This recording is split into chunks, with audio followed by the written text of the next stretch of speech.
تخيل كده ان انت بتلعب او فاتح ابلكيشن شوبينج على واي فاي بابليك او واي فاي عام.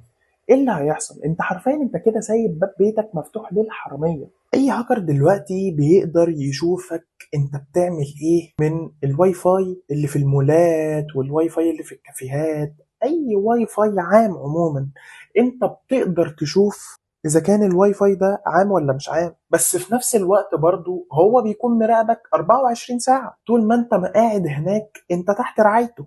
ويقدر كمان يسحب ايميلاتك وفيزك وانت مش واخد بالك. يعني تخيل كده تبقى قاعد بتلعب فورتنايت وتلاقي سكينز جديدة نزلت لك، فستان اسود وغالي وشكله حلو وانت اصلا ما اشتريتوش. بس برضه خد بالك وخليك عارف ان الهاكر بيقدر يسرق بياناتك كلها في ثواني وانت اصلا ما تعرفش ان هو كان موجود اصلا في الوقت ده. خد بالك انا جاي انبهك. هل في حل؟ في حل. الحل الوحيد ان انت تقدر تعمله انك تستخدم برامج زي الفي بي ان.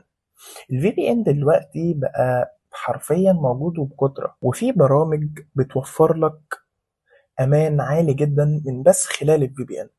عندك دلوقتي كاسبرسكي في بي ان، عندك نورتون في بي ان، عندك كذا ابلكيشن في بي ان تقدر تحمله. هو بريميوم بس بامانه جبار.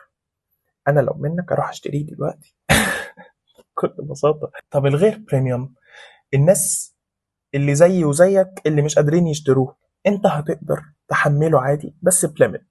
تقدر تستخدمه 300 ميجا مثلا بتاع لحد ما ترجع البيت بتاعك. هنا اقول لك انت كده صح. وخد بالك لان اللي جاي دمار. اللعبة مش لعبة، والدنيا ما بقتش امان زي الاول، سواء في العاب او ابلكيشنز. بس خد بالك انا جاي انبهك والله من اي هاكر حرفيا. خلي بالك لو جربت قبل كده تلعب او تفتح ابلكيشن شوبينج او جيمز زي فورتنايت او ببجي او كل الكلام ده على واي فاي عام او بابليك واتسرقت، قول لي واكتب لي في الكومنتات وانا جاي لك بالحل.